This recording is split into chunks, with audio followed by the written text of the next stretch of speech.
नमस्कार दोस्तों, स्वागत है आपका हमारे YouTube चैनल @KVS ज्ञान पर, जिसमें आप देखते हैं रोजाना फिजिक्स से संबंधित 15 क्वेश्चंस की टेस्ट सीरीज और इन क्वेश्चंस का आपको जवाब देना होता है।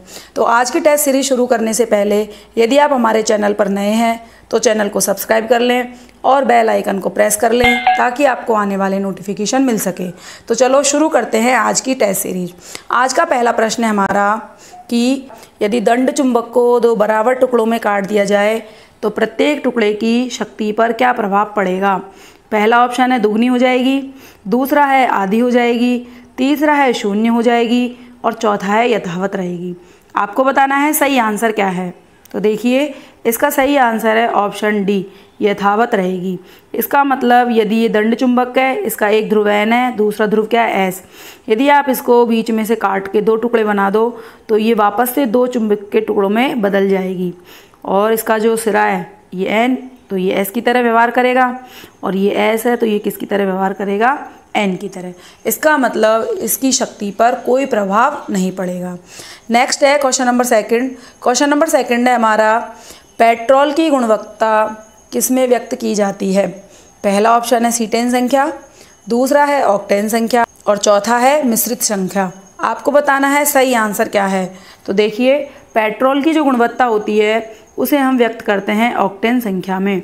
तो ऑक्टेन संख्या के द्वारा किसको व्यक्त किया जाएगा, पेट्रोल की गुणवत्ता को। नेक्स्ट है क्वेश्चन नंबर 3।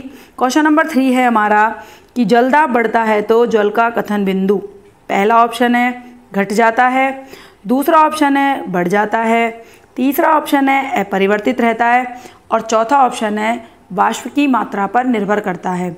आपको बताना है सही आंसर क्या है। तो देखिए, इसका सही आंसर है ऑप्शन बी, बढ़ जाता है। यानी कि जैसे जैसे जल का दाब बढ़ाया जाएगा वैसे वैसे जल का जो क्वथन बिंदु है वो भी बढ़ेगा, यानी कि जल हमारा अधिक ताप पर बॉयल होगा। नेक्स्ट है क्वेश्चन नंबर 4। क्वेश्चन नंबर 4 है हमारा, अग्निशमन वस्त्र किसके बनाए जाते हैं। पहला ऑप्शन है अभ्रक, दूसरा है एस्बेस्टॉस, तीसरा है टैल्क और चौथा है एल्डिहाइड। आपको बताना है सही आंसर क्या है।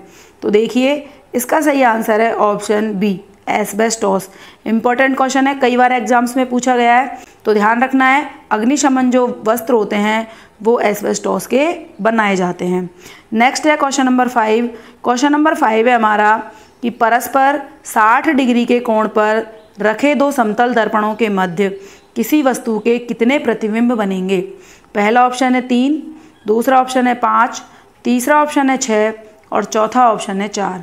आपको बताना है सही आंसर क्या है। इंपॉर्टेंट क्वेश्चन है, मैक्सिमम एग्जाम में इससे संबंधित कोई ना कोई प्रश्न पूछा जाता है। तो इसका सही आंसर है ऑप्शन बी, 5। कैसे निकाला है, तो इसके लिए एक फॉर्मूला याद रखना है आपको, 360/θ-1। ये क्या आती है, हमारी प्रतिबिंबों की संख्या। तो हमको कोण कितना दे रखा है, 60 डिग्री। थीटा की जगह कितना रख देंगे, 60। तो 360/60 - 1। देखो 6 से डिवाइड करो 36 को, कितना आएगा 6।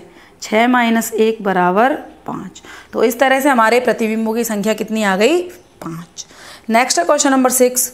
क्वेश्चन नंबर 6 है हमारा, दीर्घ दृष्टि वाले व्यक्ति के लिए निकट बिंदु होता है। पहला ऑप्शन है 25 सेंटीमीटर से अधिक, दूसरा है 50 सेंटीमीटर से अधिक, तीसरा है 25 सेंटीमीटर से कम और चौथा है अनंत। आपको बताना है सही आंसर क्या है। तो देखिए, इसका सही आंसर है ऑप्शन ए, 25 सेंटीमीटर से अधिक, क्योंकि जो निकट बिंदु होता है वो हमारा 25 सेंटीमीटर पे होता है। ठीक है, हमने इसका नीचे देखो डेरिवेशन भी लिखा है कि नेत्र के सामने की वह निकटतम दूरी जहाँ पर रखी गई वस्तु स्पष्ट दिखाई देती है वो क्या कहलाती है, न्यूनतम दूरी कहलाती है। और सामान्य आँख के लिए न्यूनतम दूरी कितनी होती है, 25 सेंटीमीटर, और इसे क्या कहते हैं हम, आँख का निकट बिंदु। लेकिन दूरदृष्टि दोष में क्या होगा, दूरदृष्टि दोष में व्यक्ति को निकट की वस्तु साफ नहीं दिखाई देती, इसलिए जो निकट बिंदु होगा वो कहाँ बनेगा, 25 सेंटीमीटर से दूर बनेगा। ठीक है, तो ध्यान रखना है, इंपॉर्टेंट क्वेश्चन है, कई बार पूछा गया है कि दीर्घ दृष्टि वाले व्यक्ति के लिए निकट बिंदु कहाँ बनता है, 25 सेंटीमीटर से अधिक दूरी पर। नेक्स्ट है क्वेश्चन नंबर 7। क्वेश्चन नंबर 7 है हमारा, जब प्रकाश की किरण प्रिज्म से होकर गुजरती है तो रंगों का जो समूह प्राप्त होता है उसे क्या कहते हैं। पहला ऑप्शन है विवर्तन, दूसरा है इंद्रधनुष, तीसरा है वर्णक्रम और चौथा है विक्षेपण। आपको बताना है सही आंसर क्या है। तो देखिए इसका सही आंसर है ऑप्शन सी, वर्णक्रम। यानी कि जैसे ये कोई प्रिज्म है, ठीक, जब इस प्रिज्म से प्रकाश की किरण गुजरेगी तो गुजरने के बाद हमको 7 रंगों की एक पट्टी दिखाई देती है और उस 7 रंगों की पट्टी को क्या कहते हैं? वर्णक्रम। क्वेश्चन नंबर 8 है हमारा, स्टीफन के अनुसार किसी पृष्ठ द्वारा उत्सर्जित विकिरण की मात्रा ताप की कितनी घात के समानुपाती होती है? पहला ऑप्शन है 3, दूसरा है 4, तीसरा है 5 और चौथा है 1। आपको बताना है सही आंसर क्या है। तो देखिए इसका सही आंसर है ऑप्शन बी, 4। यानी स्टीफन ने बताया था कि उत्सर्जित जो विकिरण की मात्रा होती है वो समानुपाती होती है T की घात 4 के। इसको खोलने पर हमें एक नियतांक प्राप्त होता है सिग्मा T4। नेक्स्ट है क्वेश्चन नंबर 9। क्वेश्चन नंबर 9 है हमारा कि 2 आवेशों के मध्य लगने वाले बल के बारे में किसने बताया? पहला ऑप्शन है आइंस्टाइन, दूसरा है हाइगेन, तीसरा है कूलाम और चौथा है न्यूटन। तो सही आंसर क्या है इसका? इसका सही आंसर है ऑप्शन सी, कूलाम। यानी 2 आवेश यदि हमारे स्थित है तो इनके मध्य जो बल लगता है उसके बारे में किसने बताया था? कूलाम ने। कूलाम ने बताया था यह प्रोपोर्शनल टू होता है Q1 और Q2 के गुणनफल के तो समानुपाती और मध्य की दूरी के वर्ग के व्युत्क्रमानुपाती। तो इस तरह से ये हमारा क्या हो गया? कूलाम का नियम। नेक्स्ट है क्वेश्चन नंबर 10। क्वेश्चन नंबर 10 है हमारा कि वृत्ताकार पथ पर गतिशील वस्तु के लिए असत्य कथन कौन सा है? पहला ऑप्शन है चाल नियत रहती है, दूसरा ऑप्शन है वेग का परिमाण नियत रहता है, तीसरा ऑप्शन है वेग की दिशा नियत रहती है और चौथा ऑप्शन है वेग की दिशा परिवर्तनशील होती है। आपको बताना है सही आंसर क्या है।